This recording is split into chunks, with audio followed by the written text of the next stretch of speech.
Hello दोस्तों, मैं मोइन खान आपका स्वागत करता हूं तक्षशिला ट्यूटोरियल के ऑनलाइन चैनल पर। तो आज हम बात करेंगे लेक्चर नंबर 9.9 की। तो प्रॉपर यहां पर देखेंगे प्रश्नावली जो 9.6 थी, हमने कुछ क्वेश्चन स्टार्टिंग के वहां पे देखे थे। ठीक है, तो आज हम लोग बात करेंगे उस क्वेश्चन के आगे वाले क्वेश्चन के बारे में, जो पर्टिकुलर अब आप यहाँ पे जो क्वेश्चन होंगे वो आपके विशिष्ट हल के ऊपर होंगे। यानी कि अभी तक जो हमने इस एक्सरसाइज में क्वेश्चन किए थे वो क्या थे, वो आपके व्यापक हल पे थे। यानी कि उसमें आपका सी आ रहा था, वही आपका आंसर हो जा रहा था। बस यहाँ पे क्या करना है, जो सी आएगा उस इन दो कंडीशन के अकॉर्डिंग आपको सी की वैल्यू निकालनी पड़ेगी, वापस जाके सी की जगह वो वैल्यू रखनी पड़ेगी, वो आपका क्या हो जाएगा, विशिष्ट हल हो जाएगा। तो हमने इस तरह के क्वेश्चन आपको प्रॉपर वेरिएबल सेपरेबल मेथड में बताया, होमोजीनियस मेथड में बताया, एंड अब हम यहाँ पढ़ रहे हैं। ठीक है, तो कहीं भी क्वेश्चन बनेगा तो उम्मीद कर रहे हैं आप आसानी से कर सकते हैं। बस आपको जो मैंने स्टार्टिंग से चीज़ें जो बताई हैं सब कुछ माइंड में रखिएगा, चीज़ें बिल्कुल क्लियर हो जाएंगी। ठीक है, तो परेशान होने की कोई ज़रूरत नहीं है। तो सबसे पहले यहाँ राइट करेंगे क्या, सोल्यूशन। देन आपको जो इक्वेशन दे रखी है, linear equation, linear differential equation, उसका फॉर्मेट उम्मीद करते हैं आपको पता होगा। ठीक है, तो ये चीज़ हम यहाँ पे ऐसे राइट कर लेते हैं, और आपको यहाँ पे कितना साइन एक्स राइट कर लिया। ये क्या हो जाएगा, समीकरण आपका एक हो जाएगा। अब क्या लिखते थे यहाँ पे, उम्मीद करते हैं आपको याद होगा क्या, समीकरण एक की तुलना समीकरण dy by D X plus का P Y equal to Q से करने पर। ठीक है, तो जब इससे करते हैं तभी तो हमको पी और क्यू की वैल्यू मिलती है, फिर हम लोग इंटीग्रेटिंग फैक्टर निकालते हैं। इतना तो काम उम्मीद करते हैं आपको पता होगा। ठीक है, तो यहाँ जब हम पी की वैल्यू निकालेंगे, देखो यहाँ पे वाई है, यहाँ भी वाई को छोड़कर जो भी जितना लिखा हुआ है वो आपका हो जाएगा, क्या हो जाएगा, पी हो जाएगा, यानी कि 2 tan x हो जाएगा। तो यहाँ से हम क्यू की वैल्यू निकालेंगे, कितना आ जाएगा, ये आपका आ जाएगा साइन x आ जाएगा। ठीक है, तो वापस हम यहाँ निकालेंगे क्या, इंटीग्रेटिंग फैक्टर निकालेंगे। तो इंटीग्रेटिंग फैक्टर उम्मीद करते हैं आपको पता होगा, ए की पावर पी डी एक्स। मैंने आपसे कहा था जिसकी रिस्पेक्ट में यहाँ है वहाँ भी इंटीग्रेशन भी उसी के रिस्पेक्ट में होगा। ये बात धीरे जब आप प्रैक्टिस करेंगे तब आपको आइडिया होगा, तो मैं आपको पहले से ही बताया दे रहा हूँ। तो बस आपको केवल क्या है, माइंड में रखना है। बात समझ रहे हैं। चलिए यहाँ पे, तो यहाँ पे आ जाएगा ए आ जाएगा, इंटीग्रेशन 2 पी की जगह कितना हो जाएगा, 2 tan x हो जाएगा, एंड आपका आ जाएगा डी एक्स आ जाएगा। वापस 2 बाहर निकाल लेंगे, यहाँ पे हो जाएगा कितना, यहाँ पे हो जाएगा tan x and D X आ जाएगा। तो यहाँ पे e 2 रहेगा और कितना हो जाएगा, log आपका यहाँ पे हो जाएगा sec x। ठीक, अभी जैसे यहाँ माइनस का लेते हैं तो यहाँ पे कॉस आता, लेकिन माइनस लेके क्या फ़ायदा है ना, तो इसे पॉजिटिव ले रहे हैं, यानी कि सेक ले रहे हैं। तो ये 2 कहाँ जाएगा, ऊपर चला जाएगा, तो यहाँ पे आ जाएगा log, ये आपको हो जाएगा कितना, सेक स्क्वायर एक्स। आपको पता है जब e की पावर में log हो तो log क्या होता है, रिमूव हो जाता है। लेकिन याद रखिएगा log के आगे हमेशा 1 होना चाहिए, क्योंकि यहाँ 2 था इसलिए 2 को हमने वहाँ भेजा। समझ रहे हैं ना, जब log रिमूव हो जाएगा कितना आ जाएगा, ये आपका आ जाएगा सेक स्क्वायर एक्स। यानी कि आपने क्या निकाल लिया, आपने ये जो निकाला क्या, इंटीग्रेटिंग फैक्टर निकाल लिया। ठीक है, आप चाहें तो आप जस्ट इसके नीचे करते जाइए। तो थोड़ा सा यहाँ पे हम लोग जगह को अच्छे से यूटिलाइज कर रहे हैं, तो इसी वजह से यहाँ पे समझा दिया हमको। तो यहाँ इंटीग्रेटिंग फैक्टर आ गया। तो यहाँ पे जो हम हल लिखते थे, हल कैसे लिखते थे, हल लिखता था मैं y, यहाँ पे आता था IF यानी कि इंटीग्रेटिंग फैक्टर, इंटीग्रेशन करता था मैं q, यहाँ पे आता था कितना, IF आता था, उसके बाद आता था आपका यहाँ पे dx एंड आपका प्लस का c। ठीक है, ये चीज़ राइट कर देते हैं। तो y आपका ऐसा रहेगा, इंटीग्रेटिंग फैक्टर कितना है, यहाँ पे आ जाएगा कितना, सेक स्क्वायर एक्स आ जाएगा, इंटीग्रेशन क्यू। तो क्यू कहाँ पे कितना हमने निकाला था, क्यू हमने निकाला था साइन एक्स, तो हमने यहाँ पे रखा है कितना, साइन एक्स रख दिया। और आपको पता है यहाँ पे कितना, ये आपको है sec square x D X plus का सी। तो देखिएगा यहाँ पे y, इसका इंटीग्रेशन करना बहुत आसान है, बस थोड़ा सा यहाँ पे हमको पहले ट्रिग्नोमेट्री यूज करनी पड़ेगी, देन आगे बात करेंगे। देखो इसका क्या ले सकते हैं, 1/cos, यहाँ से एक सेक हम 2 सेक है, एक सेक बाहर निकाल लेंगे, एक सेक को हम बना दे रहे हैं 1/cos, तो sin/cos कितना हो जाएगा, ये आपका tan हो जाएगा, और वापस आपका एक सेक यहाँ तो रहेगा ही रहेगा, तो इसको हम लोग ऐसे राइट कर देंगे। तो यहाँ पे देखो एक फॉर्मूला बन गया, कितना, sec x into tan x, integration कितना होता है, sec x होता है, तो इसको हम लोग ऐसे राइट कर देंगे, कितना, y sec स्क्वायर x, यहाँ पे आ जाएगा कितना, यहाँ पे आ जाएगा आपका sec x प्लस का c आ जाएगा। तो इक्वेशन फर्स्ट ये थी, हमने ये बना दिया, कितना, सेकंड बना दिया। ठीक है, अभी आपको यहाँ पे व्यापक हल निकालना होता है। मैं कई बार बोला हूँ आपका व्यापक हल तो बस यही आपका आंसर हो जाता है, लेकिन आपको क्या निकालना है, आपको निकालना है विशिष्ट हल, क्योंकि यहाँ पे कंडीशन दे रखी है। इस क्वेश्चन के ऊपर जो स्टेटमेंट लिखी है आप पर्टिकुलर बुक में देखेंगे तो प्रॉपर वहाँ भी ये लिखा है कि आपको विशिष्ट हल निकालना है इसका। ठीक है, तो यहाँ पे क्या करेंगे, अब हम इन कंडीशनों को यूज करेंगे। यहाँ लिखेंगे कितना, समीकरण 2 से हम लोग बात करेंगे, यानी कि जो चीज़ हमने यहाँ पे लिखी है। ठीक है, तो कंडीशन सबसे पहले लिख देते हैं, कितना, y बराबर 0, और यहाँ पे कितना है, यदि x बराबर π/3।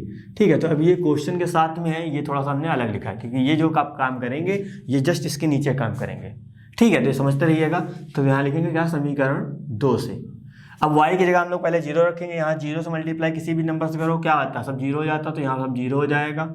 उसके बाद यहाँ पे सेक, तो यहाँ पे तो चलो हमने सेक रख दिया, सेक कितना है π/3 है तो π/3 रख दिया, और प्लस का c। अब देखो सेक π/3 का मतलब वैल्यू कितनी होती है, 2 होती है, तो हमने यहाँ पे ऐड किया ये, तो यहाँ c की वैल्यू निकालेंगे, 2 को इधर भेजेंगे, यहाँ कितना आ जाएगा -2 आ जाएगा। तो c की वैल्यू कितनी आ गई, -2 आ गई। तो c का मान उठा के कहाँ रख दे, समीकरण 2 में रख देते हैं। तो यहाँ लिख देंगे कितना, c बराबर -2 का मान समीकरण 2 में रखने पर, जब 2 में रखेंगे तो कितना आ जाएगा, यहाँ पे y तो आपका चलता रहेगा, सेक स्क्वायर x आ जाएगा, और ये आपका यहाँ पे कितना आ जाएगा, सेक x आ जाएगा, और c की जगह c की वैल्यू कितनी निकाली, -2, तो यहाँ पे माइनस प्लस -2 आ जाएगा। तो आपका ये भी आंसर हो जाएगा। ठीक है, तो एक आंसर तो आपको फिक्स है यहाँ पे हो जाएगा। आपको हमेशा बुक में क्या होता है, बुक में हमेशा वहाँ जो प्रॉपर जो हल निकाला जाता है y = निकाला जाता है, तो ये वैल्यू कहाँ जाएगी, जस्ट नीचे भेज देंगे। जब इसको नीचे भेज देंगे तो यहाँ कितना आ जाएगा, ये आपका बन जाएगा सेक x अपॉन, यहाँ पे आ जाएगा sec square x -2 upon sec square x, ये चीज़ बन जाएगी। एक सेक कैंसिल हो जाएगा, तो यहाँ बचेगा 1 अपॉन कॉस, 1 अपॉन सेक बचेगा, 1 अपॉन सेक क्या लिख सकते हैं हम लोग, कॉस लिख सकते हैं, कॉस लिखा। यहाँ 1 अपॉन सेक स्क्वायर एक्स है, तो इसका क्या लिख सकते हैं, कॉस स्क्वायर एक्स। तो यहाँ पर 2 आपका तो रहेगा ही रहेगा, ये लिखा जाएगा ना कॉस स्क्वायर एक्स, ये आपका y = ठीक है। तो दोनों आंसर आपके करेक्ट हैं, आपको जो समझ में आ रहा है वो आप अच्छे से राइट कर सकते हैं। तो उम्मीद करिएगा ये कि आप हो सके आप कर सकते हैं, तो y = समथिंग हल दिखाया करिए। नहीं दिखा सकते कोई दिक्कत की बात नहीं, आपको नंबर पूरे मिलेंगे, इसकी कोई नंबर कटते नहीं है। ठीक है, तो क्वेश्चन बहुत बेसिक सा था, चीज़ें बिल्कुल आपको उम्मीद करता समझ आई हुई होगी। बस मैं आपको ये सब चीज़ें समझाना चाह रहा था, ये मैंने कई बार यूज किया है, तो उम्मीद करें आपको समझ आया होगा। ठीक है, तो जब आप बहुत सारे क्वेश्चन की प्रैक्टिस करेंगे, आपके पास एग्जाम्पल हैं, एग्जाम्पल लगाइएगा, क्योंकि मैक्सिमम क्वेश्चन आपके एग्जाम्पल के ही बनते हैं, या थोड़ा बहुत एक्सरसाइज का 1-2 क्वेश्चन आ जाते हैं, लेकिन मैक्सिमम क्वेश्चन आपके जो बोर्ड एग्जाम बनते हैं वो एग्जाम्पल से ही रिलेटेड होते हैं। एग्जाम्पल आपका क्लियर है तो आपका कॉन्सेप्ट क्लियर होगा, तभी आप एग्जाम्पल लगा पाएंगे, और एग्जाम्पल लगा लेते हैं तो एक्सरसाइज लगाना बहुत आसान हो जाता है। तो उम्मीद करें मेरी बात समझ रहे होंगे। ठीक है, चलिए हम बात करते हैं अब नेक्स्ट क्वेश्चन की। तो क्वेश्चन नंबर आपका 14 लिखा है कितना, 1 + x² dy/dx + 2xy = 1 upon 1 + x²। ठीक है, कंडीशन भी दे रखी है y = 0 यदि x = 1। तो हमको पता है यहाँ पे क्या विशिष्ट हल ही निकालना है, क्योंकि ये चीज़ देख के पता चल जाता है, और इसके ऊपर आपको स्टेटमेंट भी दी जाएगी, कोई दिक्कत की बात नहीं। लेकिन बाई चांस जैसे ना दी जाए तो क्या करना है, बस आपको यहाँ पे स्टेटमेंट, इसको क्वेश्चन को देख के पता चल जाएगा आपको। तो सबसे पहले यहाँ पे हम इस क्वेश्चन को यहाँ फिर से राइट कर लेते हैं। क्या करेंगे, देखो जो लीनियर डिफरेंशियल इक्वेशन बनाते थे हम, dy/dx क्या होता था, हमेशा अकेला होता था। तो इसके आगे ये वाली चीज़ है, तो इसको क्या करेंगे, कॉमन निकाल लेंगे। तो आपको पता है जिसके पास होता है वहाँ से वहाँ बचता है सिंगल, जो यानी कि 1 बचेगा आगे, और जिसके पास नहीं होता वहाँ कहाँ जाता है, वो चीज़ आपकी डिवाइड में पहुँच जाती है। तो यहाँ पे नहीं था तो यहाँ पे हो जाएगा डिवाइड में, और आपका यहाँ पे जो चल रहा है उसको तो चलने दीजिए, क्योंकि कॉमन हमने इधर लिया है ना कि इधर लिया है। ठीक, ये चीज़ आ गई। अब ये चीज़ मल्टीपल में है, इधर जाएगी तो क्या हो जाएगी, डिवाइड में हो जाएगी।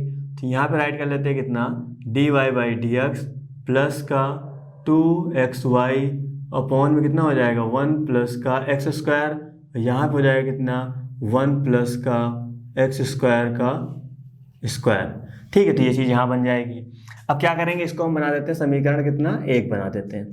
तो यहाँ लिखेंगे कितना, समीकरण 1 की तुलना dy/dx प्लस का py/q से करने पर। ठीक है, जब तुलना करेंगे तो आपको पता है p यानी कि y को छोड़ के जितना लिखा हुआ है वो आपका p हो जाएगा। तो कितना हो जाएगा 2x अपॉन 1 प्लस का x², ये आपका p हो जाएगा। एंड q की हम बात करेंगे, जो इक्वल किस टाइम लिखा हुआ साइड में वो आपका कितना हो जाएगा, q हो जाएगा। तो हमने ये चीज़ यहाँ पे राइट कर ली। ठीक है, क्वेश्चन देखो घबराइएगा नहीं, बहुत आसान क्वेश्चन है। तो क्या निकालेंगे, अब हम यहाँ पे इंटीग्रेटिंग फैक्टर निकालेंगे। तो इंटीग्रेटिंग फैक्टर यानी e की पावर यहाँ आ जाएगा p, आपका हो जाएगा tx। तो e की पावर यहाँ p कितना है 2x अपॉन 1 प्लस का x² dx। अब देखिए यहाँ पे इसको लेट करेंगे, ऊपर वाला मिल जाएगा आराम से। तो क्या करेंगे, नीचे वाले को लेट करेंगे तो ऊपर वाला मिल जाएगा, तो सीधा सीधा क्या आ जाएगा, लॉग आ जाएगा, 1 प्लस x² आ जाएगा। तो हमने यहाँ पे डायरेक्ट कर दिया, और e की पावर में लॉग लिखा हुआ तो मतलब लॉग यहाँ से रिमूव हो जाएगा, कितना आ जाएगा 1 प्लस का x² आ जाएगा। तो इंटीग्रेटिंग फैक्टर हमने यहाँ पे राइट कर लिया। अब क्या लिखेंगे, अब हमको यहाँ पे अवकल समीकरण का हल लिखना है। तो यहाँ पे y आ जाएगा, तो ये आपका लिखा जाएगा कितना, इंटीग्रेटिंग फैक्टर लिखा जाएगा। ये आपका रहेगा कितना, q रहेगा, एंड यहाँ पे आ जाएगा आपका इंटीग्रेटिंग फैक्टर और ये आपका dx प्लस का यहाँ पे आ जाएगा c।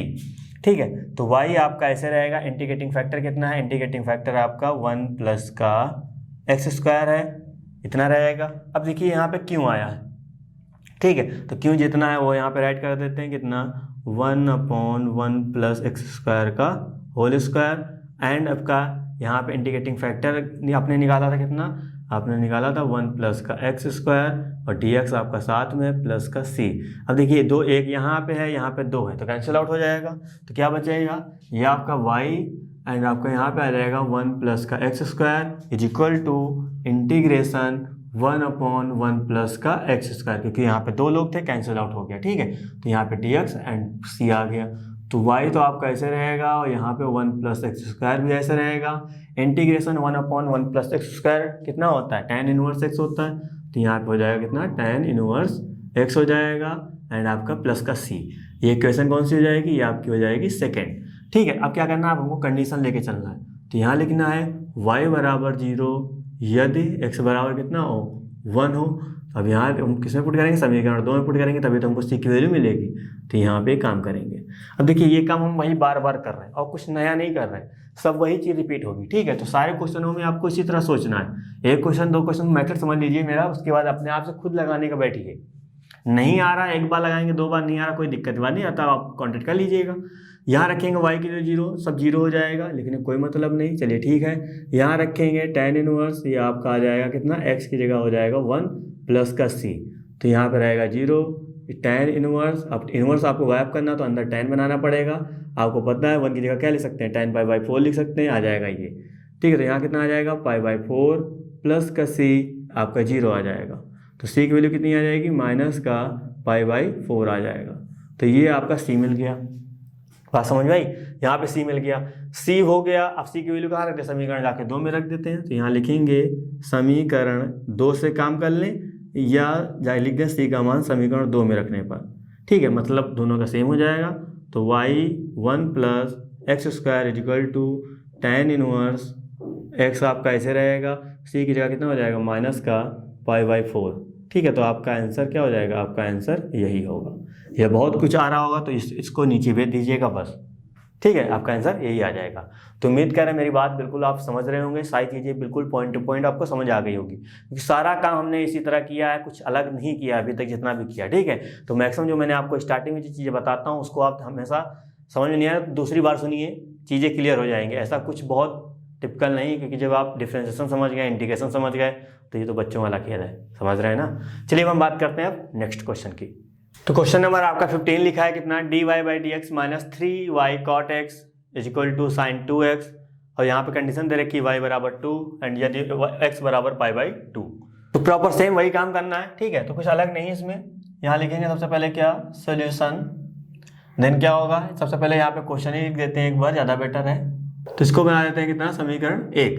ठीक है, तो यहाँ पे हम स्टेटमेंट लिख देंगे जो अभी हम लोग सारे क्वेश्चनों में यूज करते हैं, तो यहाँ पे राइट करते हैं। ठीक है, अब p की वैल्यू कितनी निकलेगी आपको पता है सर, y को छोड़ के जितना लिखा हुआ साइन के साथ, अब यहाँ पॉजिटिव होता तो यहाँ खाली पॉजिटिव लिखा जाता, लेकिन यहाँ पे नेगेटिव है तो सब साथ में लिखा जाएगा। ठीक, और क्यों की वैल्यू कितनी हो जाएगी, जो आपके इक्वल के बाद में लिखा हुआ वो आपका क्यों हो जाएगा। ठीक है, तो आप निकालेंगे कितना, यहाँ पे निकालेंगे इंटीग्रेटिंग फैक्टर निकालेंगे, और इंटीग्रेटिंग फैक्टर यानी e की पावर यहाँ पे आएगा p, ये आपका हो जाएगा dx, तो e की पावर यहाँ आ जाएगा माइनस का 3, देखो माइनस का 3 यहाँ लिखा, माइनस का 3 cot x dx हो जाएगा। तो e की पावर माइनस का 3 बाहर निकाल लेंगे और cot x dx हो जाएगा। यहाँ पे हो जाएगा e की पावर माइनस 3, cot x का कितना होता है, log साइन x होता है, यहाँ पे आ जाएगा कितना, साइन x हो जाएगा। ठीक है, अब देखो यहाँ पे अभी e log हट नहीं सकता, क्योंकि log के आगे ये चीज़ है जिसको हमको ऊपर भेजना पड़ेगा, तो e की पावर ये आपका log हो जाएगा और साइन की पावर कितना हो जाएगा, माइनस का 3 हो जाएगा। और अब log से log e की पावर e से log चला जाएगा तो कितना आ जाएगा, साइन माइनस 3x, या तो इसको लिख सकते हैं कितना, 1/sin 3x। ठीक है, तो ये क्या आ गया, ये आपका आ गया इंटीग्रेटिंग फैक्टर आ गया। तो अब क्या लिखेंगे, अब हम बात करेंगे यहाँ पे हल की, तो हल कितना आ जाएगा, y आ जाएगा, ये आपका हो जाएगा integrating factor is equal to integration, यहाँ पे हो जाएगा क्यों, यहाँ पे रहेगा कितना इंटीग्रेटिंग फैक्टर, और ये आपका हो जाएगा dx प्लस का c।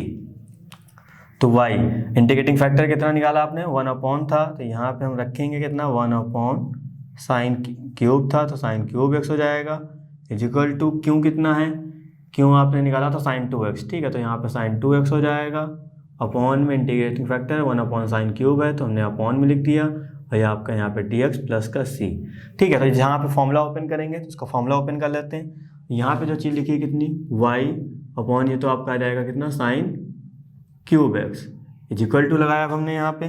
जब इसका फॉर्मूला ओपन करेंगे कितना आएगा, 2 sin x cos x होता है ना, तो फॉर्मूला यहाँ पर हो जाएगा, कुछ ब्रेकआउट होगा तो कर दिया जाएगा, नहीं होगा तो कोई दिक्कत की बात ही नहीं, दिख तो रहा भैया कटेगा तो काट दिया जाएगा।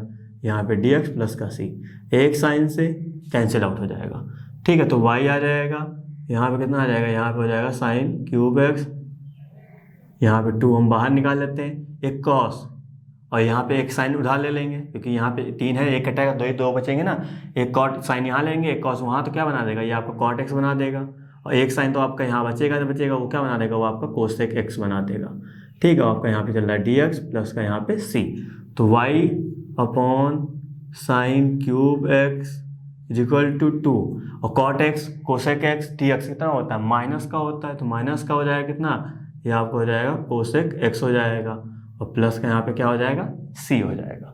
उम्मीद करें मेरी बात इतनी समझ आई होगी, ठीक है। माइनस का 2 कोसेक एक्स प्लस का यहाँ पे आ गया c आ गया। अब क्या करेंगे, इसका मल्टीप्लाई हम लोग इधर कर देंगे, जैसे इधर मल्टीप्लाई करेंगे, या फिर अभी अब c की वैल्यू निकाल लें तब बेटर काम है, या डायरेक्ट कर दीजिए, चलिए पहले c की वैल्यू निकाल लेते हैं, ठीक है। तो इसको बना देते हैं, कितना समीकरण बना देते हैं भैया, 2 बना देते हैं।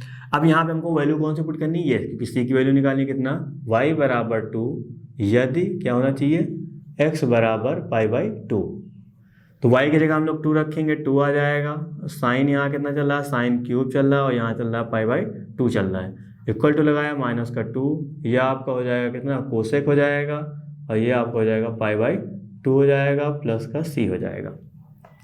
साइन π/2 यानी कितना हो जाएगा, साइन 90, साइन 90 की वैल्यू 1 होती है, 3 गुणा कर देंगे क्योंकि 1 का क्यूब होगा, तो 1 का क्यूब कितना आएगा, 1 ही आएगा, और 1 को 2 से मतलब 2 को 1 से डिवाइड करेंगे कितना आ जाएगा, 2 आ जाएगा, तो यहाँ 2 रहेगा, ये आपका -2 रहेगा, और कोसेक 90 वो भी आपका 1 होता है, तो प्लस का c हो जाएगा, -2 इधर आ जाएगा, कितना आ जाएगा 2 प्लस का 2 हो जाएगा, और c की वैल्यू कितनी आ जाएगी, 4 आ जाएगी। अब c का मान कहाँ रखते हैं, c का मान उठा के समीकरण सीधा सीधा 2 में रख देते हैं, ठीक है। तो थोड़ा सा यहाँ देख लीजिएगा, तो यहाँ y रहेगा, और अपना यहाँ पे साइन क्यूब x रहेगा, माइनस का 2 यहाँ पे आ जाएगा कितना कोसेक एक्स हो जाएगा, और प्लस का यहाँ पे कितना आ जाएगा, 4 आ जाएगा, ठीक है। अब इसको क्या लिख सकते हैं, इसको लिख सकते हैं 1 साइन, साइन हो जाएगा, इसका मल्टीप्लाई एक बार इधर होगा, तो एक नीचे साइन 2 ऊपर कैंसिल आउट हो जाएगा, यानी कि यहाँ पे कितना बचेगा y, यह आ जाएगा माइनस का 2 साइन स्क्वायर एक्स, क्योंकि यहाँ 1 साइन लिखेंगे और ये जाके क्यूब हो जाएगा, तो एक साइन से एक साइन, तो 2 यहाँ बचेगा, लेकिन यहाँ मल्टीप्लाई करेंगे तो यहाँ तो भैया पूरा 3 ही बचेगा, है ना, तो यहाँ पे आ जाएगा 3। तो आपका ये भी आंसर करेक्ट है, एंड जो ऊपर लिखा है वो भी करेक्ट है। तो आप जो समझ सकते हैं उसको वो रखिएगा। तो मेरी उम्मीद करते हैं बात समझ आई होगी, ठीक है। तो इसी तरह क्वेश्चन को आपको टैकल करना होता है। तो नॉर्मल क्वेश्चन है, इसी तरह क्वेश्चन आप कोई ना कोई बोर्ड एग्जाम में दिखेंगे, इसमें आएगा या वेरिएबल सेपरेबल का आता है, या होमोजीनियस का आता है, या इसमें का आएगा, कोई भी आएगा तो आप अच्छा आसानी से कर सकते हैं। सबका सीक्वेंस पता होना चाहिए, किस चीज़ को कैसे टैकल करना है। चलिए अब हम बात करते हैं नेक्स्ट क्वेश्चन की। क्वेश्चन नंबर आपका 16 लिखा कि आप मूल बिंदु से गुजरने वाले एक वक्र का समीकरण ज्ञात कीजिए यदि इस वक्र के किसी बिंदु x, y पर स्पर्श रेखा की प्रवणता उस बिंदु के निर्देशांक के योग के बराबर है, ठीक है। तो पॉइंट बहुत अच्छा क्वेश्चन है, आप शायद नहीं समझ पा रहे हैं अभी कि पर्टिकुलर इसमें सर व्यापक हल निकालना है कि विशिष्ट हल निकालना है, बात समझ रहे हैं। क्योंकि जब सामने सर हमको जब लीनियर डिफरेंशियल इक्वेशन दे रखी होती थी, उसके साथ जब सर कंडीशन दे रखी होती थी, हम आसानी से सब काम कर लेते थे कि सर हमको पता था यहाँ सर विशिष्ट हल हमको केवल निकालना है, ठीक है। लेकिन यहाँ थोड़ा ध्यान से देखेंगे, यहाँ क्या लिखा है, मूल बिंदु से। तो मूल बिंदु का मतलब क्या होता है, 0,0, यानी कि सर 0,0 मतलब x वाला आगे y वाला पीछे होता है। x, y लिखते हैं कि नहीं लिखते, तो 0x भी है y भी 0, यानी कि दोनों कंडीशन क्या है, 0 है। यहाँ से ये पता चला कि सर कंडीशन दे रखी है, और कंडीशन बच्चा जब भी दे रखी होती है तो क्या निकालते हैं, विशिष्ट हल निकालते हैं, ठीक है। इतनी बात समझिएगा। अब यहाँ तो बोला गया 0,0 से गुजरने वाले, ये तो लास्ट में चले हो गया, वक्र का समीकरण निकालना, ठीक है। यदि इस वक्र के किसी बिंदु x, y पर स्पर्श रेखा की प्रवणता, अब हम लोग स्पर्श रेखा की प्रवणता कैसे लिखते थे, अभी जब आपको चैप्टर नंबर 6 में जो आपकी प्रॉपर वहाँ अभिलंब और आपको क्या स्पर्श रेखा पढ़ाई गई थी, स्पर्श रेखा की प्रवणता यानी कि टेंजेंट एंड नॉर्मल जब पढ़ाया गया था आपको वहां पे, तो पर्टिकुलर आपको बताया गया स्पर्श रेखा की प्रवणता किसी वक्र क्या होती है, dy/dx होती है। तो प्रश्नानुसार यहाँ पे क्या बात बोली गई है, प्रश्नानुसार, ठीक है, तो प्रश्नानुसार क्या बोला गया, बोला ये गया है कि जो रेखा की प्रवणता है यानी कि dy/dx है वो किसके बराबर है, उस बिंदु के निर्देशांक के योग। अब बिंदु के निर्देशांक क्या होते हैं, x, y होते हैं। तो यहाँ x, y के योग की बात कर रहा है, यानी कि यहाँ पे देखो रेखा की प्रवणता है वो बिंदु के निर्देशांक x, y के योग के बराबर है, ये चीज यहाँ बोली गई है। ठीक है, तो इक्वेशन भी हमको मिल गई और हमको पॉइंट भी ऊपर लिखा हुआ है, तो आसानी से हम काम कर सकते हैं। तो यहाँ पे हमको अपने अकॉर्डिंग काम करना पड़ेगा। आपको पता ऊपर y है तो ये वाला y इधर आएगा, है ना, ये आपका माइनस का y हो जाएगा और इधर आपका x हो जाएगा और ये क्या हो जाएगा, ये आपका समीकरण 1 बन जाएगा। बात समझ में आई। अब क्या करेंगे, अब नॉर्मल वही काम, अब यहाँ लिखेंगे क्या, समीकरण जो हम स्टेटमेंट लिखते हैं वो यहाँ राइट करते हैं। यहाँ से जब p की वैल्यू निकालेंगे कितनी निकले की आएगी, p की वैल्यू यहाँ पे आपको पता है कुछ नहीं मतलब -1 निकलेगी, और q की वैल्यू कितनी हो जाएगी, q की वैल्यू आपकी यहाँ पे आ जाएगी x। ठीक है, तो इतनी कहानी समझ में आ गई होगी। तो यहाँ क्या निकालेंगे, अब इंटीग्रेटिंग फैक्टर निकालेंगे, और इंटीग्रेटिंग फैक्टर क्या, e की पावर यहाँ पे आएगा p आपका हो जाएगा कितना, dx हो जाएगा, e की पावर -1 एंड dx आ जाएगा, और e की पावर आपको पता है माइनस बाहर आ जाएगा और 1 करेंगे कितना आ जाएगा, x आ जाएगा। तो इंटीग्रेटिंग फैक्टर कितना आया, e की पावर -x आ गया। ठीक है, तो यहाँ पर हम क्या लिखेंगे, अब लिखते हैं हम लोग यहाँ पे हल कैसे लिखा जाएगा, y integrating factor integration sine क्यों, यहाँ पे आ जाएगा if, उसके बाद ये आपका हो जाएगा dx प्लस का c। ठीक है, तो y इंटीग्रेटिंग फैक्टर कितना है, -x है, वैसे राइट कर देंगे, क्यों भी आपका x, ये आपका -x एंड आपका ये dx प्लस का c।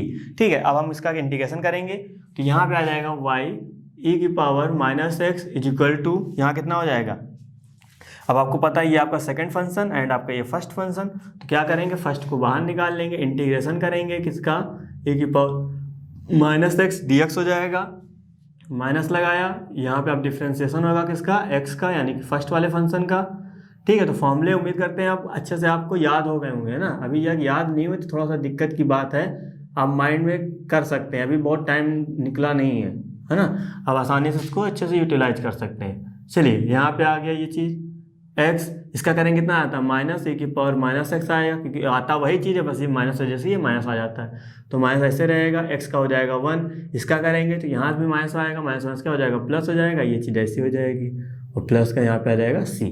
तो y e की पावर -x, और ये वाला हम इसे भेज दें, या क्या हो जाएगा, प्लस हो जाएगा e की पावर -x, यहाँ कितना आएगा, यहाँ e की पावर माइनस का x आ जाएगा एंड प्लस का c आ जाएगा।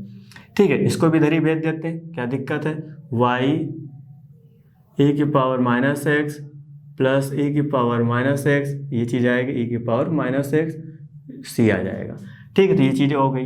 अब क्या करेंगे, अब यहाँ e की पावर -x को हम लोग कॉमन निकाल लेते हैं। जैसे ही कॉमन निकालेंगे तो यहाँ क्या बनेगा, यहाँ जैसे कॉमन निकालेंगे तो x प्लस वाई प्लस का 1 बनेगा और इक्वल टू आपका c आ जाएगा, और इसको यहाँ भेजेंगे तो यहाँ बटे में जाएगा, लेकिन ऊपर भेज देंगे तो पावर क्या हो जाएगी, पावर आपकी जो निगेटिव वो कैसी हो जाएगी, वो पॉजिटिव हो जाएगी, तो इसीलिए इसको c के साथ में लिख देते हैं। ठीक है, क्या हो जाएगा, समीकरण आपकी 2 हो जाएगी।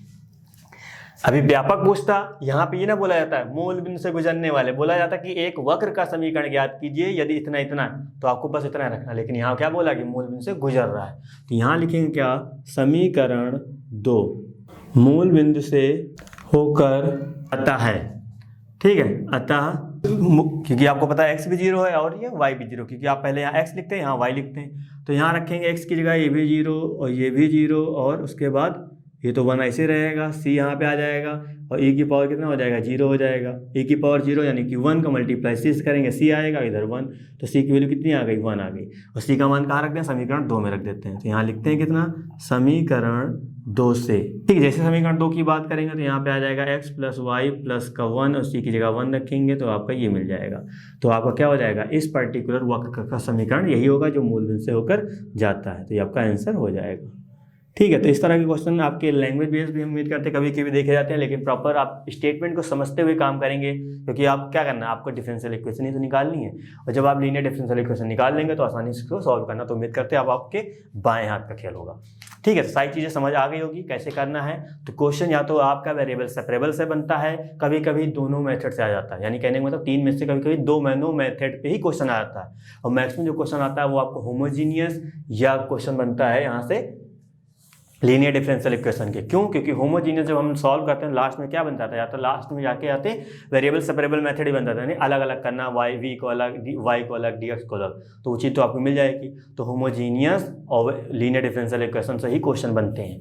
तो उम्मीद करें मेरी बात आप बिल्कुल अच्छी समझ आई होगी, सारे क्वेश्चन आप इसी से कर लीजिएगा। कोई दिक्कत होती है देन बिल्कुल आप कॉन्टैक्ट करिएगा, चाहे छोटी सी दिक्कत हो चाहे बड़ी सी दिक्कत हो, बिल्कुल आप कांटेक्ट करिएगा, तभी चीज़ें बिल्कुल समझ आएंगी। अगर आपको ऐसे ही सबको समझ में आ रहा है तो इससे अच्छी कोई बात हो नहीं सकती। ठीक है, तो बस प्रैक्टिस करते रहिए, खूब मेहनत करते रहिए, रिजल्ट बहुत बेहतरीन होने वाला है। चलिए, तो इस वीडियो में बस इतना ही, मिलते हैं नेक्स्ट क्लास में। उससे पहले इस वीडियो से संबंधित नोट्स प्राप्त करने के लिए डिस्क्रिप्शन में दिए गए लिंक पर क्लिक करना है। धन्यवाद।